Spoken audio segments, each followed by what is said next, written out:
యేసుక్రీస్తు పరిశుద్ధమైన నామములో మా ఆత్మీయులందరికీ నా శుభములు, వందనాలు. అదేవిధంగా నాతోటి సేవకులకు కూడా నా హృదయపూర్వకమైనటువంటి వందనాలు తెలియచేస్తున్నాం. ఈ సమయంలో లూకా సువార్త 23వ అధ్యాయము 26వ వచనములో ఒక మాట వ్రాయబడి ఉంది. వారు ఆయనను తీసుకొని పోవుచుండగా పల్లెటూరి నుండి వచ్చుచున్న కురేనీయుడైన సీమోనను ఒకనిని పట్టుకొని యేసు వెంట సిలువను మోయుటకు అతని మీద దానిని పెట్టిరి అని లూకా భక్తుడు కురేనీయుడైన సీమోనును గురించి వ్రాశాడు. అయితే ఈరోజు మన అంశము సిలువ యాత్రలో సీమోను. ఈ సీమోను ప్రపంచాన్ని మేలుకొలిపిన పల్లెటూరివాడండి. ప్రపంచాన్ని మేలుకొలిపిన పల్లెటూరివాడు. సీమోను అంటే అర్థము ఆలకించువాడు అని. సీమోను అంటే ఆలకించువాడు అని అర్థము. ఈ కురేనీయుడైన సీమోనుకు కొంత సమయము యేసు ప్రభుతో పాటు సిలువను మోసే భాగ్యం కలిగింది. ఎంత గొప్ప ధన్యుడండి!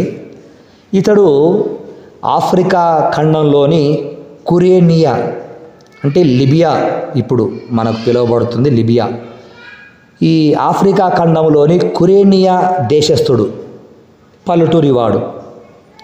ఈ కురేనియా దేశస్థుడు ఇతడు కనుక ఇతనికి కురేనీయుడైన సీమోను అని పిలిచేవారు.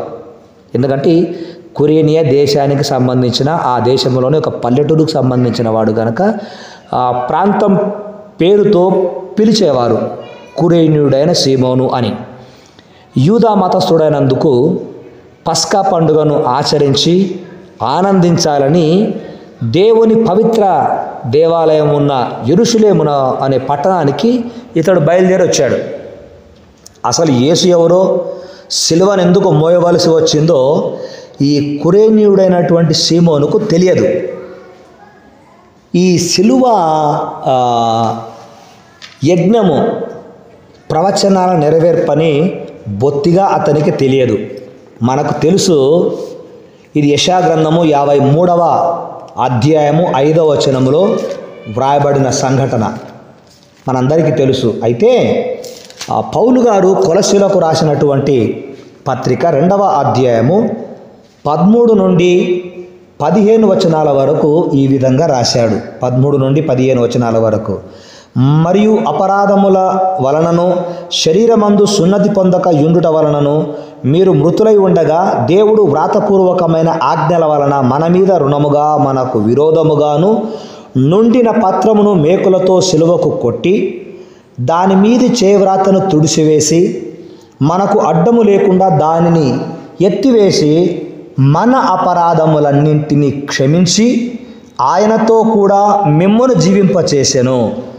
ఆయన ప్రధానులను అధికారులకును నిరాయుధులుగాను చేసి సిలువ చేత జయోత్సవముతో వారిని పట్టి తెచ్చి బాహటముగా వేడుకకు కనపరచెను అని పౌలు గారు వ్రాశారు. కనుక కొలస్సీ పత్రిక 2వ అధ్యాయం 13 నుంచి 15 వచనముల ప్రకారము వ్రాయబడిన సంగతులు ఈ కురేనీయుడైన సీమోనుకు తెలియదు. ఎందుకంటే అప్పటికి రాయబడలేదు అవి. యెషయా గ్రంథం 53వ అధ్యాయం 5వ వచనం ప్రకారము మన అతిక్రమ కార్యములను బట్టి, క్రియలను బట్టి అతడు అంటే యేసు ప్రభు గాయపరచబడును, మన సమానార్థమైన శిక్ష అతని మీద పడును, అతడు పొందిన దెబ్బల చేత మనకు స్వస్థత కలుగుచున్నది. మనమందరము గొర్రెల వలె త్రోవ తప్పిపోతిమి, మనలో ప్రతివాడును తనకిష్టమైన త్రోవకు తొలగెను. యెహోవా మన అందరి దోషం అతని మీద మోపెను అనే మాట మనం ఇక్కడ గమనిస్తాం. క్రీస్తునందు ప్రియమైన వారలరా, అంతేకాకుండా అపరాధముల వలనను శరీరమందు సున్నతి పొందక ఉండుట వలన అనే మాట మనం ఇందాక కొలస్సీ పత్రికలో చదువుకున్నాం. ఈ విషయాలను మనం గమనిస్తున్నప్పుడు ప్రభువునందు ప్రియమైనటువంటి వారలరా, ఈ లేఖన భాగాలలో ఉన్నటువంటి సత్యాన్ని కురేనీయుడైన సీమోను గ్రహించలేకపోయాడు. అతనికి తెలిసిందల్లా ఒక్కటే, కురేనీయుడైన సీమోనుకు తెలిసింది ఒక్కటే. ఏంటంటే మానవత్వమే మానవత్వము అంతే. అతనికి తెలిసింది ఏంటంటే మానవత్వము చాటించాలి. మానవత్వపు విలువలతో ప్రభు కళ్ళలోకి చూశాడండి. ఆ శిలువ ఎందుకు మోస్తున్నాడో కిరోనుడైన సీమోనుకు తెలియదు, కానీ తన మానవత్వాన్ని చాటుకున్నాడు. ఎదుటివాని లోపల ఉండేటటువంటి లోపాన్ని చూడడం కాదు, ఎదుటివాని కష్టాన్ని, ఎదుటివానికి కావలసినటువంటి అవసరత ఎందుకు గుర్తించగలగడమే నిజమైన మానవత్వం. చాలామంది తప్పులు వెతుకుతుంటారు, కానీ అతనిలో ఉన్న మంచితనాన్ని ఎవరు వెతకరండి. ఇక్కడ ఇతడు యేసు ప్రభువుకు తన మానవత్వపు విలువలను చూశాడు. యేసు ప్రభు కలలో చూశాడు. ఏ కనుదృష్టి ఈ లోకానంతా పరీక్షించి చూస్తుందో ఆ ప్రభు దృష్టిలో పడిన కురేనీయుడైన సీమోను తన గమ్యాన్నే మార్చేసుకున్నాడండి. హల్లెలూయా. తన హృదయములో కలిగిన ప్రకంపల వలనను అణుచుకుంటూ రాను వారి బలవంతాన్ని పక్కన పెట్టి సిలువ మోయుటే తన కర్తవ్యం అన్నట్లుగా ప్రభుతో పాటు సిలువను భుజాన వేసుకొని మోయడము మొదలుపెట్టాడు. హల్లెలూయా. ఇక్కడ మనం 3 విషయాలు గమనించాలి. 1, సీమోను సిలువను మోయడము తన కర్తవ్యంగా మారింది. 2, సిలువ తన గమ్యాన్ని మార్చింది. ఈరోజు అనేక మంది జీవిత గమ్యాలు మారిపోతున్నాయంటే కారణము సిలువ కాదండి, సిలువను మోసిన యేసయ్య ద్వారా జీవిత గమ్యం మారిపోతుంది. 3వది, సిలువ ద్వారా తన ఆధ్యాత్మిక జీవితం మొదలైంది కురేనుడైన సీమోను జీవితంలో. అనామకుడైన కురేనీయుడైన సీమోను సిలువ యాత్ర చరిత్రలో అందరికీ తెలిసిన వాడైపోయాడు.